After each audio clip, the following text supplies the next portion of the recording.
Well, hello, everyone. How are you? Welcome to Telling Tall Tales the Right Way, where we talk about really great books and TV shows and books made into movies and how well they do, um, including all the great elements or all the elements of every great story.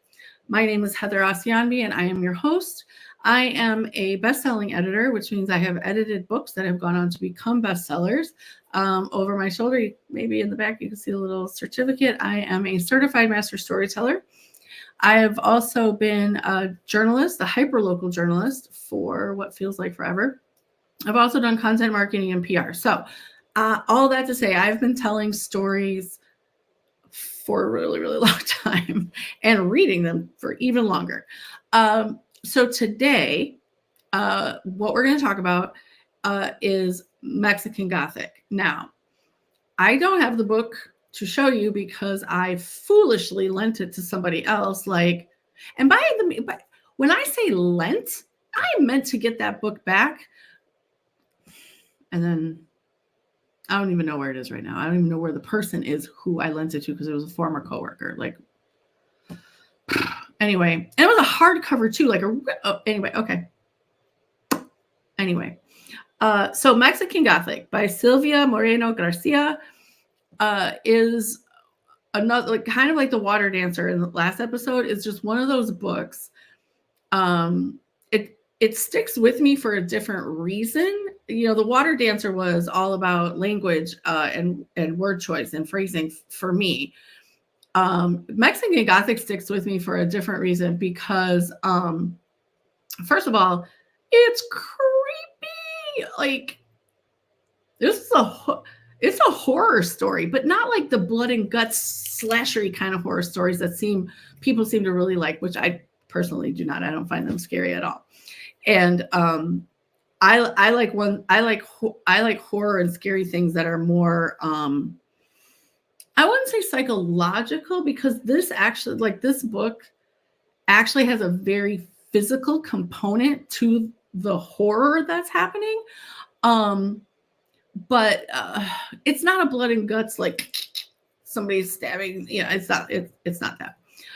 Okay, so let's get into it. I again do not have my book because I foolishly lent it to somebody else. But this is the cover.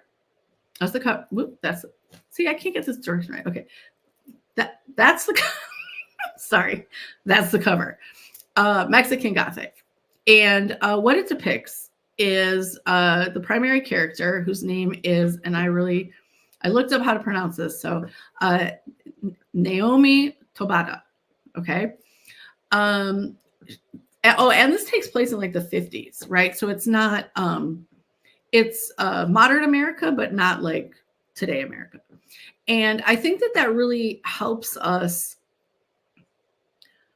not just for like time and place is certainly well grounded, but by writing the story in like the 50s, the definition of what it means to be a woman is very different than what it is today. So let's go through the story, shall we? Let's talk about the elements. Beginning, a middle, and an end.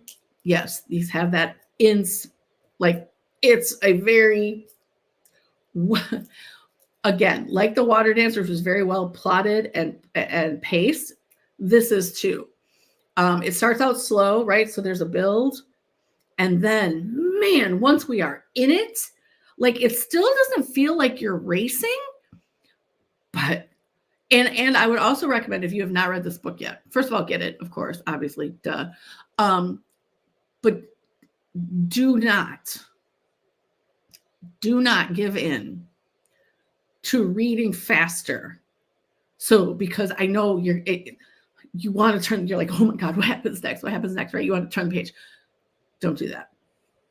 I did that. And then I had to go back because I was like, wait a minute. And I read fast, and was tested in high school in this class we had to take called college skills, right? Where I read fast and retain almost 100% comprehension, right? So I'm like reading because I want to know, but then I was like, hold up. You read that so fast. I had to go back and read some of it again, just because I wanted to be sure that I was following the story and getting the details. Because if ever the saying, the devil is in the details, it is this book. I'm just telling you. Okay, so where do we start? All right, so we start in the 50s. The primary character, Naomi, she is, her family is from Mexico City. They live in Mexico City, but she's kind of a socialite, right? Like she wears heels and goes to parties and wears dresses, and like that's just what she does. Her cousin, Catalina, married an Englishman whose family is really, really wealthy in the countryside, like the Mexican countryside. They're like mining, I believe, is their business. Okay, so all right, yeah. All right, we're gonna talk about conflict and resolution when we get there. Okay, these are the who's. I'm just gonna give you the characters. Okay, so we have Naomi. She's the primary character. Her cousin Catalina, and then Catalina marries Virgil, who is the Englishman, and he is a piece of work. Anyway, sorry, getting ahead of myself. His aunt, Florence, who is like that. She's the stern-faced matriarch that like every horror story rooted in family needs to like keep it going, right? Francis is her son, and he's just so sweet. He is sweet, but not dumb, not sweet in the I don't know what my family's doing. He is full on aware and doesn't like it. Okay, and then we have Howard Doyle. Now, he supposedly is Florence's father, which we'll get into that. Okay, I'm getting ahead. Okay, so the what? What is the plot of this story? Catalina marries Virgil and goes to live in his family home called High Place in the Mexican countryside. She sends a letter to her family, and Naomi's dad is like, you got to go check out what's happening with Catalina. Like, what is the deal? So Naomi's like, okay, well, it can't really be that bad, right? So she packs her dresses and her heels and her makeup, and she's like, okay, we're gonna go, right? Now the way that I described her is a very frilly paraphrase, because while she is definitely not like kick-ass action movie, horror movie heroine kind of, she is really smart and very determined. And so she has this underpinning of strength that kind of belies her superficial outward appearance. I'll just say that. Okay. That's what kicks it off. Now, where does this take place? This takes place almost exclusively at High Place, but also in the surrounding village. And that comes into play later in the story. Why?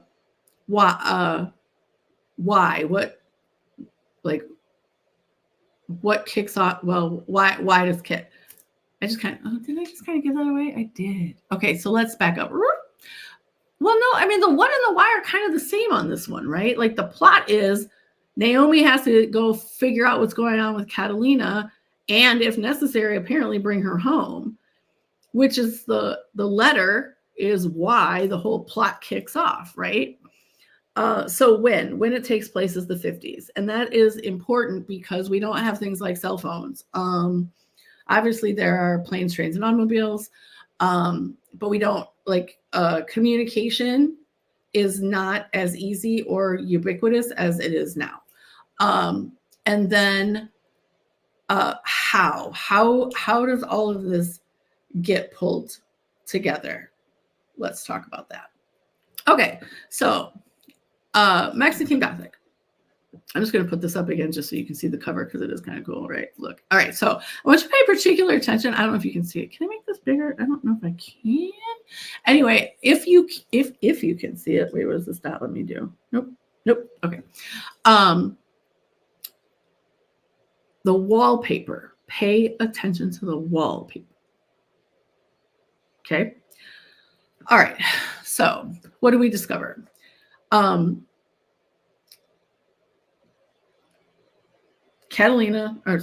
Naomi goes to Catalina and just finds her cousin. Like, just her mental and physical health is precarious, right? And we find out that the family, I don't know how to say,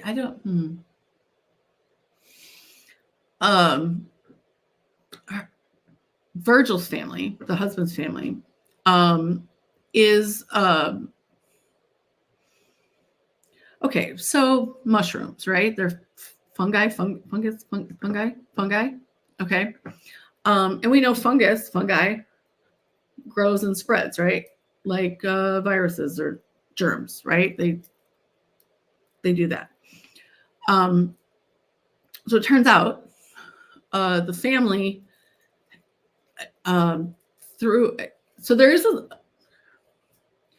it's a horror story, right? Gothic, it is.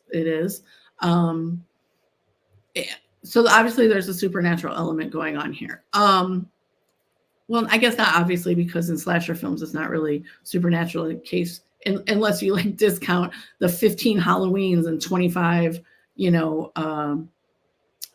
Friday the 13th, right? Like, whatever. But in true horror, right? Or in, well, I don't know about true horror. Doesn't matter. Anyway,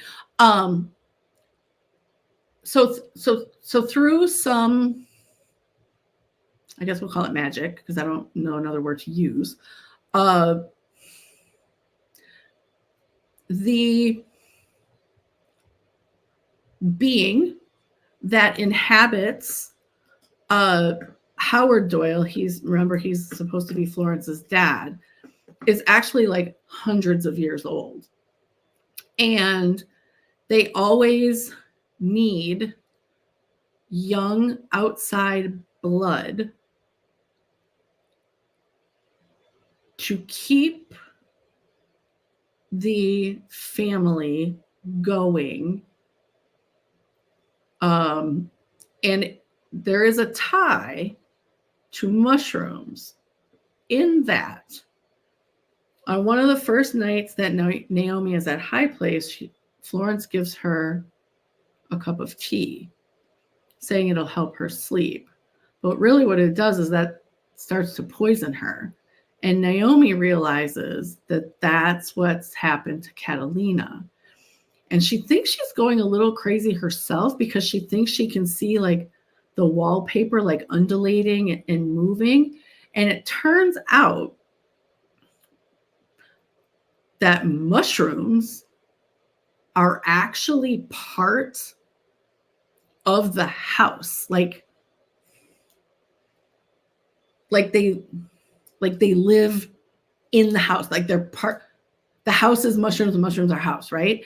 And as a result of that, the fungi have, God, I'm trying to make this sound so not, like, I don't want to make it sound so weird that you don't want to go read it if you haven't read it, but it's just so good.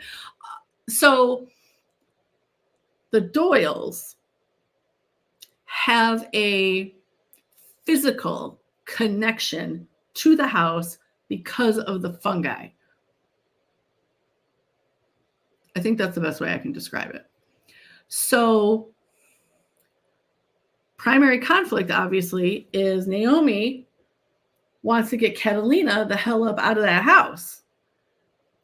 But Catalina has had so much of this tea that now she is also tied to the house in certain ways. Not as strongly, obviously, as the Doyle family, but the whole point is once Catalina proves to not be made of like stern enough stuff to help the Doyle family continue its icky longevity, when Naomi shows up, they're like, hallelujah. She might be pretty and wearing dresses, but that girl has grit. We like her. We're going to use her to do this, right? They, of course, underestimate Naomi's will and determination to super not do that. Anyway, so the conflict is she needs to get Naomi or get Catalina away from this family and save her life. But it turns out she's also, Naomi falls in love with Virgil, Florence's son. He's kind and gentle, and he knows his family is just yucky, right? So to the surprise of no one, the three of them get away. As a result of them getting away, I don't remember if it's a fire or what starts it, but High Place actually physically collapses, right? The house collapses. So Virgil goes back to Mexico City with Naomi. And this is what I really loved about how Silvia Moreno-Garcia does the end of the book. I mean, there's like little details in the middle that I mean, they're super cool and they do play into the story, but they're not integral to this conversation. But well, I'll talk about the end in a minute. What I loved most is there is a slow build as the audience. So we are not privy to the information about the Doyles before Naomi is. We discover that all of this as she does. It is as horrifying as you can imagine. I mean, mushrooms? Ew. I mean, it's like human sacrifice. It's a bunch of anyway. So we're discovering these things at the same time Naomi does. As she's thinking of ways to like get out of it, you know, and help Catalina at the same time she helps Virgil. You know, a couple of the plans, you know, go awry and she's got to course correct and pivot. But I mean, she's really, really smart. So she gets it done. Again, this is the plotting and the pacing of the novel. Do not read so fast that you're flipping pages because you will miss things that are really important because something will happen. Because again, this is what happened to me. I was reading really fast. Oh, I got to turn the page, And then I got to this one part and I was like, what? I don't remember reading. Wait, what? And I was like, yeah, because you read too fast, silly. Go back and read the rest. So then anyway, so don't do that. Don't let my mistake not be your mistake is what I'm saying. Don't use me as your example. Okay. Anyway, so now the end of the book. To the surprise of no one, High Place, you know, they get away. High Place actually physically collapses. And Naomi takes Catalina and Virgil back to Mexico City. Honestly, my memory is a little hazy about how Catalina recovers because I was so much more focused on Naomi and Virgil's dynamic. But this is where I really love what the author did. Virgil suffers once he gets away from High Place because he's so like what I learned, not through this book, but just because I learned it, I like to learn things that seemingly have no basis for anything. Trees and plants can communicate through the soil, right? They have these like filaments. That's not what they're called, but they go through the soil and they can communicate, which is why, and this is the example I found, is like there could be a forest of trees, right?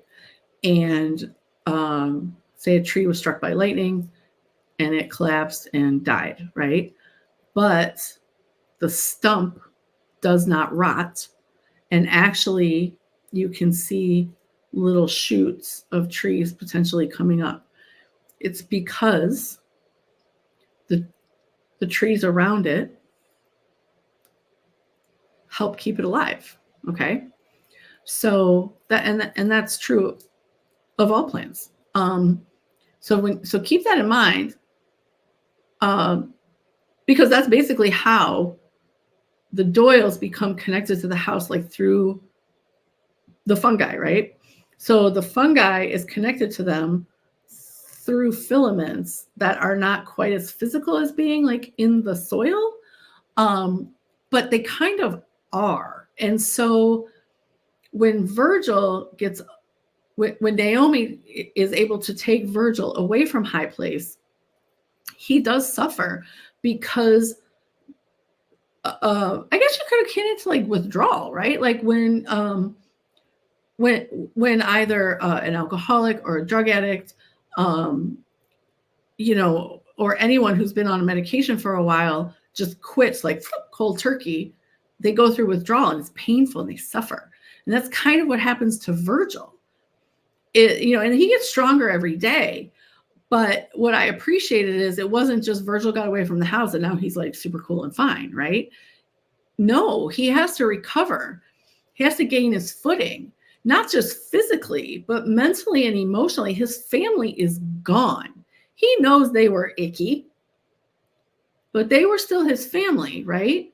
But also they gave him a sense of identity. He was a Doyle, like where his place in the world. And now he has to recover from this tie to the house through this fungus. Ugh. Sorry, just that it's just but he also has to recover, or not, I guess not recover, but discover his sense of self, right? Now Naomi is right there. Whew. She is right there with him, which I love, because he's not the hero of, he's the hero. He couldn't be the hero of his own story until Naomi got there and became the hero of his story, Catalina's story, but also her own, right? Like she discovers this wellspring of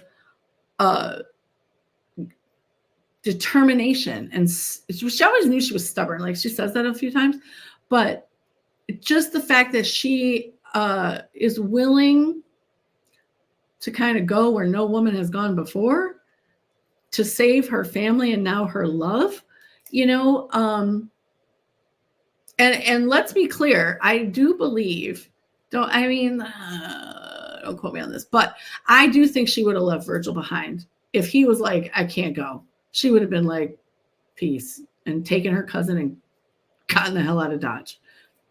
That's just my opinion. But at any rate, so I just really want you to just read the book. Like, look, there it is. There it is, right? There it is. Mexican Gothic, Silvia Moreno-Garcia. It is such a good book. It is one of those books where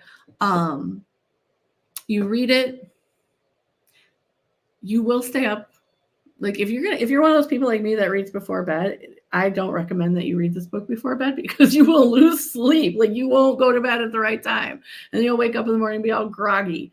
But this is definitely one of those books. So anyway, if you have read Mexican Gothic, let me know in the comments, like, what did you think of it? What